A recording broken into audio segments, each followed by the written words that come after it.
भारत की वीर सेना पर भारतीय जनता पार्टी के कार्यकर्ताओं को और प्रत्येक भारतीय को गर्व है। वो हमारा आत्मसम्मान है, हमारी पहचान है। उस वक्त राहुल गांधी का एक वक्तव्य आया था कि भारतीय सेना पिट गई।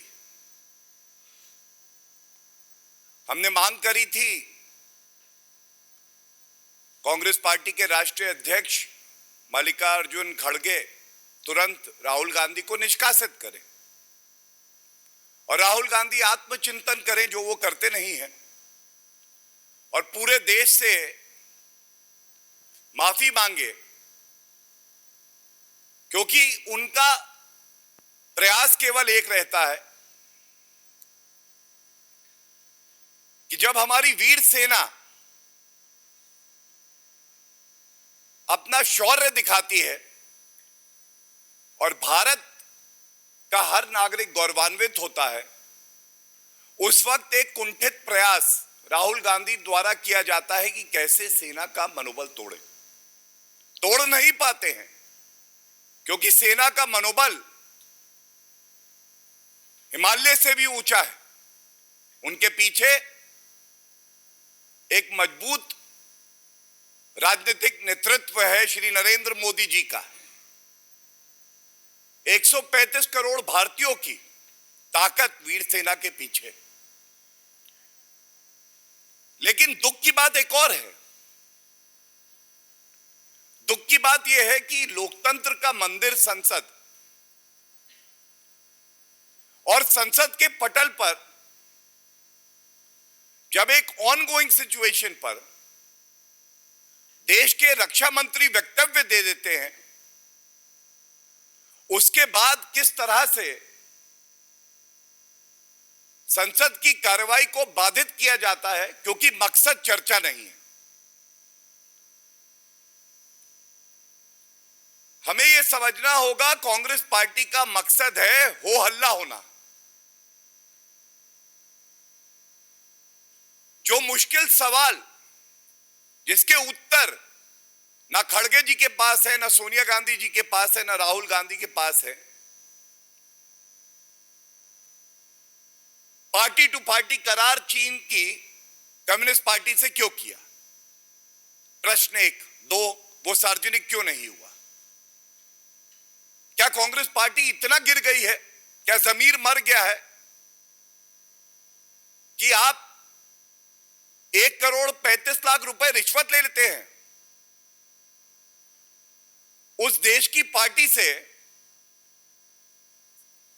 जिसको कांग्रेस शासन में करीब करीब 43,000 वर्ग किलोमीटर की भूमि भारत की आपने दे दी। और जब चाहे डोकलाम हो, चाहे गलवान हो, चाहे तवांग हो, एक बदलाव आया है नीति में। श्री नरेंद्र मोदी जी के नेतृत्व में सेना को खुली छूट दी गई है। जो हमारी इंफ्रास्ट्रक्चर है बॉर्डर पर, उसको बेहतर बनाया गया है। और इसी वजह से हमने देखा कैसे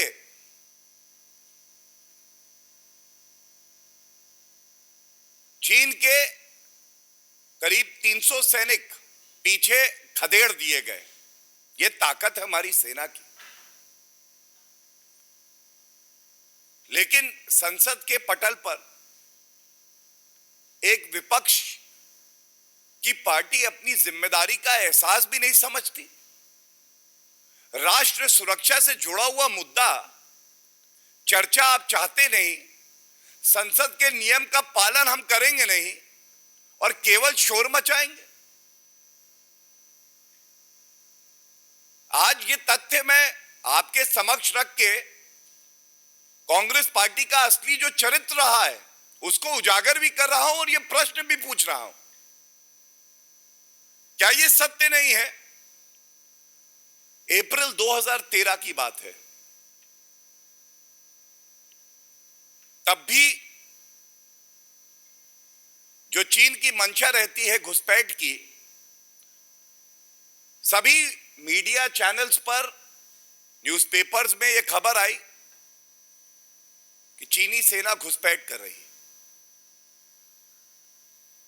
हम विपक्ष में थे। एक जिम्मेदार पार्टी होने के नाते जो हमारी भूमिका होनी चाहिए वो हमने निभाई। लेकिन उस वक्त तत्कालीन प्रधानमंत्री मनमोहन सिंह जी ने कहा, और ये बड़ा ही प्रतिष्ठित अखबार है, उसमें एक खबर आई, चीनी घुसपैठ को तूल देना ठीक नहीं।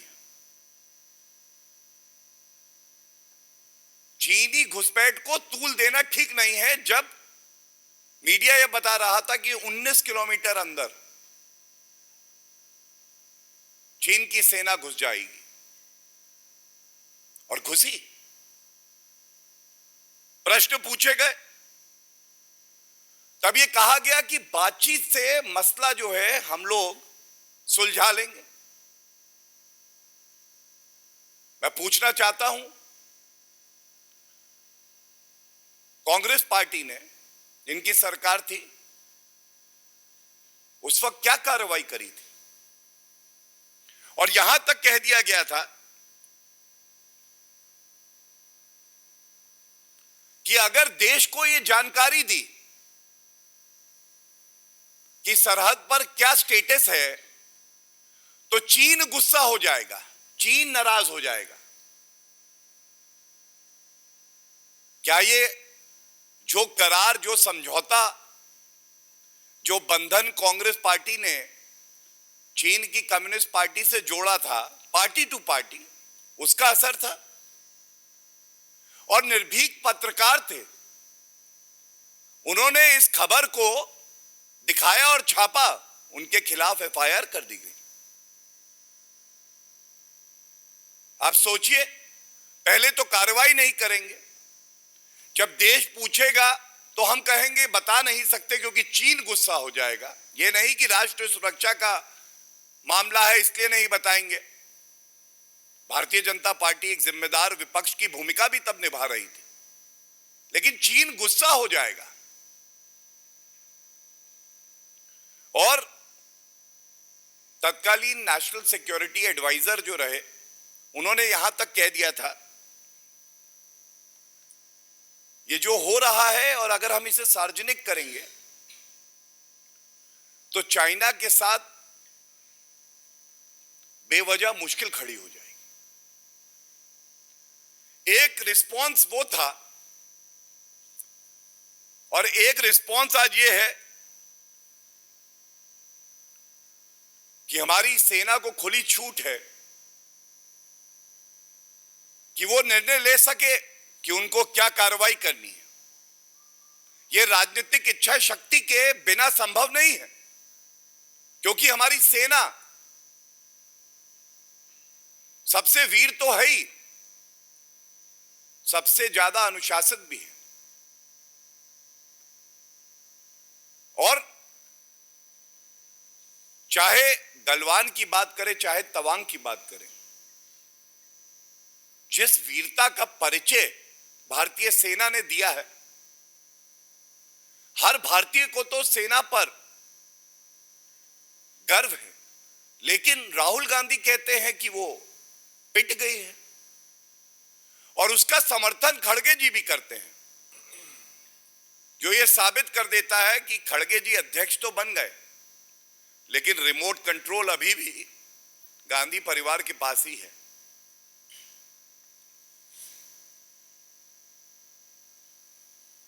इसी के साथ कहते हैं कि भारत जोड़ो यात्रा निकाल रहे हैं। मैं इतना ही कहूंगा, भारतीय जनता पार्टी और हर नागरिक का ये मत है, जो जुड़ा है, जो अखंड है, उसको आप कैसे जोड़ेंगे? हां, यह बात अलग है कि कांग्रेस पार्टी जरूर टूट रही है और हम सबने देखा है किस तरह से जिसने जिसने नफरत फैलाई है, भारत विरोधी गतिविधियों में लिप्त रहा है, वो भारत तोड़ो यात्रा का हिस्सा अलग अलग चरण में जरूर रहा है।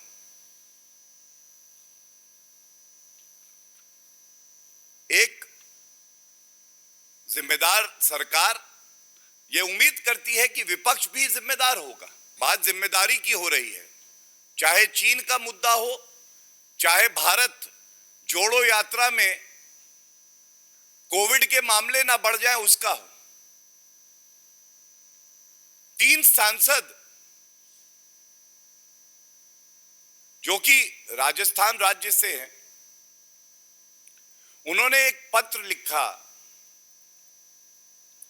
डॉक्टर मनसुख मांडविया जी को, स्वास्थ्य मंत्री, और हम सबने देखा है किस तरह से ऐसे कई देश हैं जहां पे फिर से कोविड का खतरा बढ़ रहा है, जो केसेस हैं वो बढ़ रहे हैं। मंत्री जी ने एक चिट्ठी राहुल गांधी जी को लिखी और उस चिट्ठी में यह कहा, आप यात्रा निकाल रहे हैं, उस यात्रा को निकालिए, लेकिन जिम्मेदारी का आपको एहसास होना चाहिए। कृपया करके जो कोविड की गाइडलाइंस हैं सुनिश्चित करें कि उसका पालन हो।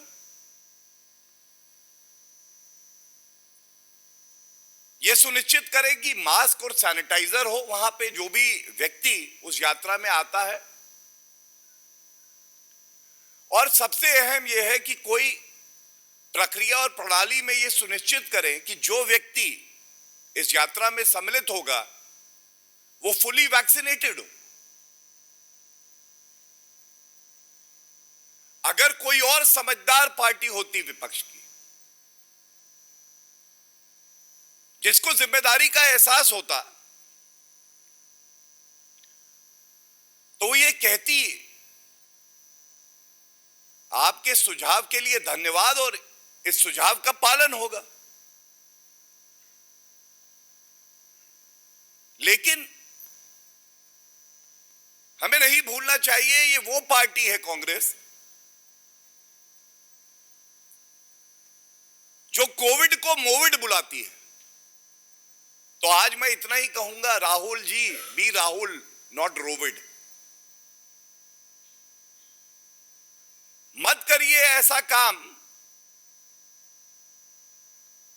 आप तो अपना सत्ता का सुख भोगने के लिए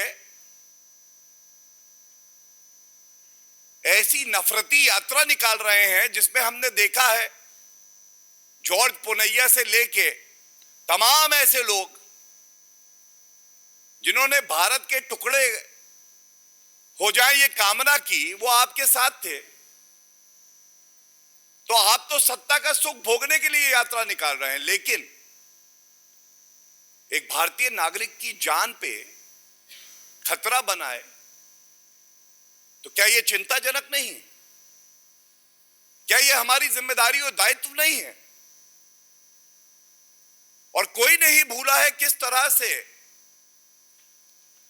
इससे पहले भी जब कोविड का वैक्सीन आया, स्वदेशी वैक्सीन, तो तमाम ऐसे कांग्रेसी लीडर जो मुख्यमंत्री भी हैं, जो वरिष्ठ नेता भी हैं, उन्होंने कहा ये खतरनाक वैक्सीन है, इसे मत लगाना। आज 220 करोड़ सुरक्षा कवच श्री नरेंद्र मोदी जी ने, सरकार ने, स्वास्थ्य मंत्री डॉक्टर मनसुख मांडविया जी ने सुनिश्चित किया है कि जनता को मिले। आज भारत ने अपनी इच्छा शक्ति और अपने कार्य प्रणाली से इस वायरस को भारत में नियंत्रित किया है। और जो कार्य आप कर रहे हैं ये चिंताजनक है। और चाहे वो पहला मुद्दा जो हमने उठाया चीन का, और चाहे वो अब इस बात जो कोविड के फैलने का खतरा है, तो यही कहूंगा कि कुछ मुद्दे राजनीति से ऊपर होते हैं और कांग्रेस पार्टी को अपनी जिम्मेदारी का एहसास होना चाहिए।